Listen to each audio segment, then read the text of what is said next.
Hello，大家好，欢迎回到外媒看中国，我是安博然。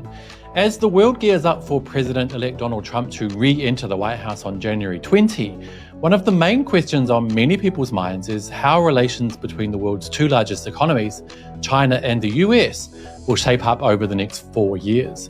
Many in the US firmly see it as an all-or-nothing battle for ultimate supremacy, winner takes all, while the Chinese side continually stresses win-win cooperation, mutual respect, peace, and stability. Some Americans, though, do see through the smoke and believe both sides can win. One of those people is Thomas Polkin II, author of Us versus China, From Trade War to Reciprocal Deal, who says he's pro-America first and a massive supporter of Donald Trump, while at the same time being China-friendly. Is that even possible? Well, today Thomas is on the show to answer my questions. This is Reports on China. I'm Andy Borham in Shanghai. Let's get reporting.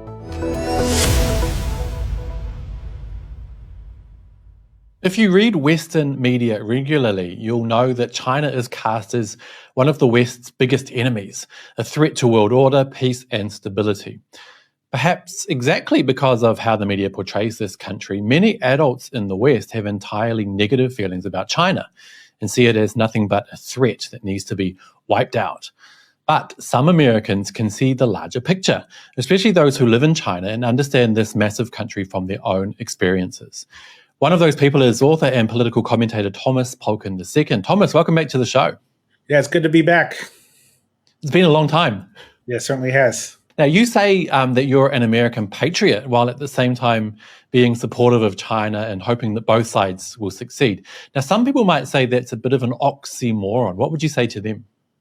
Well, definitely, and that's one of the reasons I had written this article. I was asked by a new think tank that started up, and they asked me to sort of write some articles for them, sort of work as a volunteer, as a senior fellow type person. And obviously, I'm pro-Trump. Everybody who knows me knows I support Trump publicly. Just look at my Twitter, X. I'm hardcore Trump supporter. But at the same time, I've lived in China since October 2010. And at first, I was going to address the political issues. And then I'm thinking, I need to introduce myself. I need to explain talk directly to Trump supporters in America who are very suspicious of China. And how can they trust a voice like me? Okay, maybe they think that I'm just some guy who's paid off by the Chinese to say lovely things and tell them what they want to hear.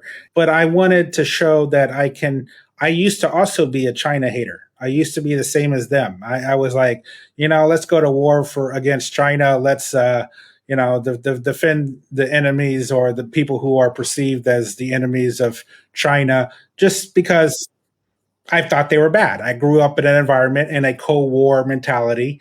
And as I also point out in the article, that the years I grew up in the 80s and 90s were a massive transition period from the end of the Cold War into the globalist era. Okay. So a lot of people have been influenced by that, and people my age tend to be probably your hardest core source of the anti-China group in America, people my age. At the same time, some of the strongest supporters of China are also around my age, because they saw the transition, realized that China did not turn against the world and start bombing everybody and invading other countries. That it was sort of like, well, maybe I need to do a logical rethink on what's really going on. China has been demonized and villainized. I have lived here since 2010. I have not changed my personality. I am still like a bull in a china shop. That's never going to change. And the fact is had China been as evil as it's been described, I probably either would have been kicked out of the country already, or I wouldn't be alive at this moment. So before you mentioned you recently wrote about being pro-America, pro-MAGA, and pro-Donald Trump, while at the same time being China-friendly. Do you not think those positions are maybe at loggerheads with each other? Well, obviously, it definitely looks like a massive contradiction, and I go back to what I had written. But at the same time, what I'm also trying to make the argument is that you can be both. I think part of the problem I see from, say, I see two extreme positions. Sometimes I come across some pro-China people like, you, Andy, and sometimes I'm thinking, wow, it's just a little bit too much. Okay. And you always tell me directly. I'm sure many people have told you that. Okay. And at the same time, I also see that kind of extreme version on the Trump side that is like, wow, I like Trump too, but he's not God. Okay. I'm Catholic. I say that in my article. I grew up in Catholic education. We are taught not to believe people are God, that especially politicians. Okay. So I also understand that there's a lot of these extreme positions. And I also mentioned the article, and I've even mentioned this in my Trade Wars book, was this cultural concept that Americans have a tendency to view, especially foreign policy, in a lens of action blockbuster movie. Okay. We all love Chuck Norris. My son loves Chuck Norris. He thinks he's the best. He never loses a fight. He's the best American ever. Okay. So what I'm trying to get at is that our culture just sort of loves hyperbole. It loves this concept of who is bad, who is good, because it's a good storyline. Now, what I also want to emphasize here is that this does not make Americans bad people. Okay. Actually, we think we're good people because of that. Okay. A lot of times other countries will see that and say, oh, you're just being too simple-minded. Well, no, actually, we just have this idea that if you're a good guy, we have to support you. And if you're the bad guy, we have to fight you. Speaking of Hollywood movies, I want to talk about the movie Mission Impossible, because I kind of feel like your biggest challenge for now is maybe trying to convince your fellow Americans that both sides can win, that both sides can work together. And that sounds a bit like the movie Mission Impossible. Would you agree? No, I wouldn't say that's necessarily true. I've for the past year or so, especially during the Trump campaign, you have to remember that there was a time when even Trump said in his nomination speech at the RNC convention that he wants Chinese companies to come to America, open up factories, invest in America, make America, hire America. Simple logic. Okay, not even Biden was saying this, but Trump did. So this is not a mission impossible, but I have to explain to people that you have to change the mindsets, change the ways of thinking. Part of the problem with how people are viewing this is from a purely political lens. That's what Democrats do. They focus on the politics. Whereas if you really look at Trump, although he says some things that even I myself, I'm like, oh my gosh, wow, I don't know how to defend that. Maybe I'll just sort of overlook it. It's more of like a negotiation style. You go in, you ask for these extreme positions, and you demand everything. You demand the world, and you'll be happy if you get 10% of it. You won.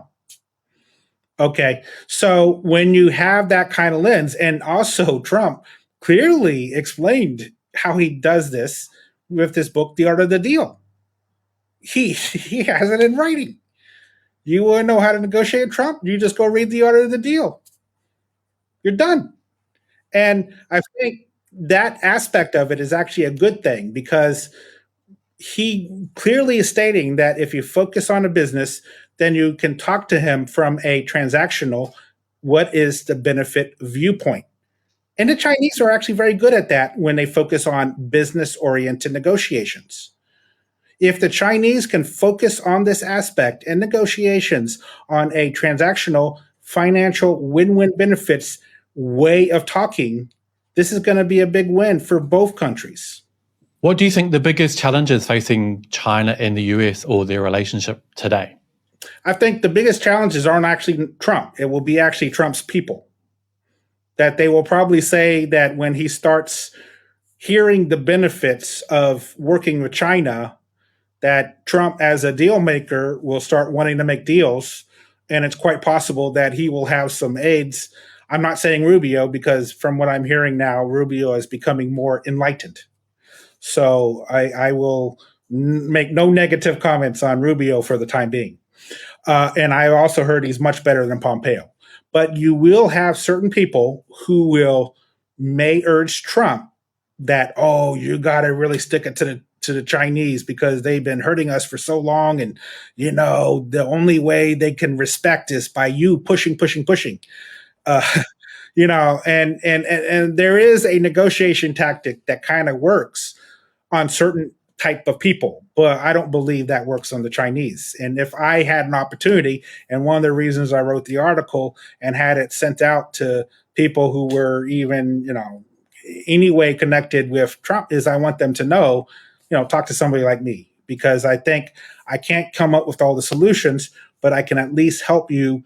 The Trump administration thinks of new ways to communicate with China, because if you just focus on the pressure, then China will feel like their way of saving face is by responding with equal pressure or tougher pressure in return. So, there's going to be some back and forth, but there's ways to negotiate that doesn't become this chaos that could occur. And that brings me to the last question I have for you today. If you had 10 minutes with President-elect Donald Trump to advise him on China, Sure. What would you say? Well, I would tell, first of all, Trump, thank you for finally inviting me. I've been trying to find some way to communicate with you earlier, but that's okay. You have lots of people who are anti-China, so I understand that perhaps they don't want you, Trump, talking to somebody like me. Politics, it can be a very brutal business. I've been dealing with politics for many years, and I definitely understand the game. But at the same time, let's really focus on what the Chinese say is a win-win. Also, at the same time, find ways for China. Ask them how can we make a deal? What can be done? It's okay to do some pressure on China, because no country's perfect, no government's perfect. In regards to IPR protections, tech transfers, China has also done high tariffs before and still has some tariffs. Phase one, let's also talk about the fact that China probably should be buying U.S. agriculture like they promised from phase one. It's understandable that they got upset over Trump's COVID response.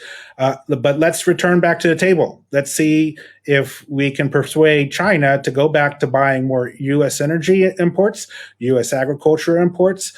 If you hear some excuse that, you can buy it cheaper in Argentina, a deal's a deal. The deal is that phase one is a real deal that was already signed off on. Okay, so maybe COVID was an interruption. Biden administration was an interruption, but now we're going back to Trump's second term. So let's go back to what was original and try to get China to focus on that aspect. And then if they can start focusing on that aspect, then maybe, lifting the threat of 60% tariffs is okay. And I also believe, from what I'm hearing, that the 60% tariff threat is just a threat, but it's not an empty threat. Okay? So if China says, we're going to call your bluff, you don't call bluffs on Trump.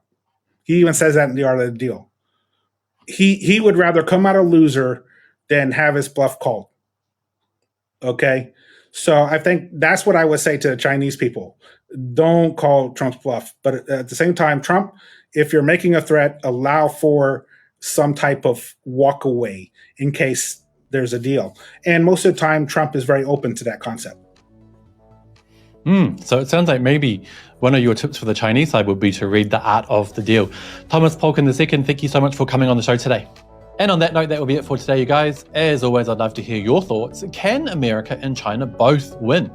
Will relations get better under Donald Trump? Let me know down below, and don't forget to hit like and subscribe if you haven't already. It really does help the channel. I'll see you all next time. Bye-bye.